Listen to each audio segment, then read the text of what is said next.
Aw be ka Bimbali filɛ Mali kɔnɔ ani Mali kɔfɛ an ka foli bɛ aw ye. Bi ye ntɛnɛn ye novembre kalo tile 21 san 2022 ni Bimbali ka don kibaru lase kuma ye aw ma bamanankan la min bɛ di aw ma aw denkɛ balimakɛ Bakari Kulubali Yeleke Ambassadeur.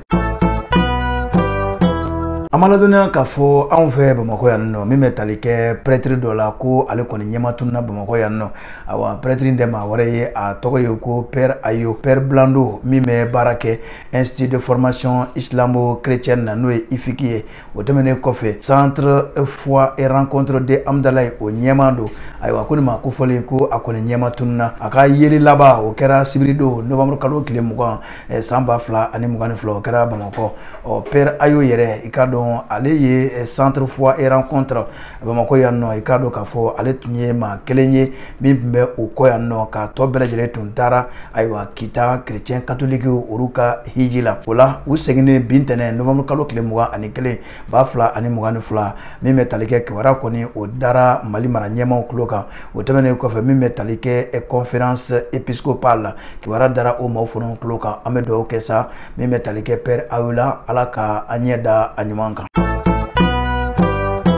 O tɛmɛnen kɔfɛ an bɛ aw ladɔnniya k'a fɔ Mali ka lasigiden min ni o bɛ République démocratique du Congo kɔnɔna na ni o tɔgɔ ye ko Agib Diallo. Ale kɔni y'a ka bisimilali sɛbɛn i k'a dɔn k'a fɔ a ye o jira Congo yɛrɛ République démocratique du Congo o jamana ɲɛmaa la n'o ye excellence monsieur Félix Antoine Tshisekedi Tshilombo o ye o jira o la. O kɛra jumadon novembre kalo tile 18 tɛmɛnen san 2022. Nin ko nin kɛra ayiwa fiɲɛbɔda ye ni maa fila ni ɲɔgɔn cɛ kɛrɛnkɛrɛnna Mali ka lasigiden n'o ye Diallo ye a ka ayiwa jamana ɲɛma colonel Assimi Goïta o ka foli kɛrɛnkɛrɛnnen a k'o ta ka ɲɛsin ayiwa RDC o jamana tigi ma. Tɛmɛnen kɔfɛ a ye a ka ŋaniya yira ta ka ɲɛsin jamana ɲɛma ma ka sabu kɛ teriyajɛ ani baarakɛɲɔgɔnya min bɛ Mali ani RDC ni ɲɔgɔn cɛ olu bɛ se ka banban cogo min na ni jamana fila ni ɲɔgɔn cɛ.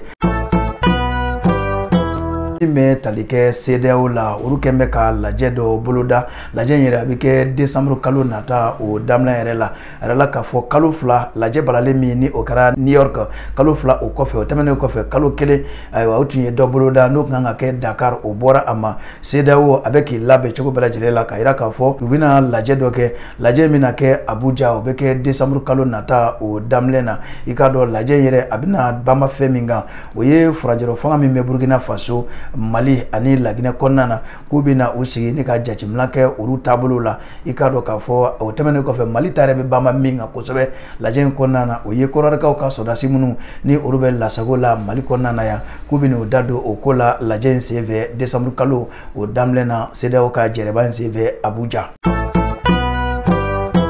O tɛmɛnen kɔfɛ an bɛ aw ladɔnniya k'a fɔ ayiwa Kayi sira kan sirabakan kasara dɔ kɛra yen nɔ min kɛra sababu ye maa fila olu bunena o ni la maa 27 olu kɛra maa jɔginnen ye. Ayiwa ni sirabakan kasara a kɛra juma tɛmɛnen novembre kalo tile 18 san 2022 a kɛra nɛgɛ ɲɛ 6 waati Kayi sira kan. Ayiwa i n'a fɔ kibaruyaw b'a jira cogo min na protection civile olu y'a jira k'a fɔ ayiwa min bɛ tali kɛ car dɔ la ani camion dɔ k'olu kɔni ye ɲɔgɔn tu u ye ɲɔgɔn tu dugu min na sa a bɛ o yɔrɔ bɛ wele ko Wayikulu ale ni Kayi cɛ bɛ taa kilomɛtɛrɛ 20 bɔɲɔnko la. Ayiwa min bɛ tali kɛ maa 29 olu bɛɛ lajɛlen kɔni ye ɲangata sɔrɔ maa fila olu kɔni tora a la. Ayiwa kasara in gouverneur min bɛ Kayi mara kɔnɔna na n'o ye colonel Musa Sumare ye ale wulila ni ka t'i ɲɛ da maa jɔginnenw kan dɔgɔtɔrɔso la ni ka a ka dɛmɛ ta. Ayiwa Mali farajɛrɛ fanga olu maa ɲɛmaw to a la k'o ɲɛsin maa jɔginnen ninnu ma. An bɛ dugawu kɛ sa Ala ka lafiyaw kɛ.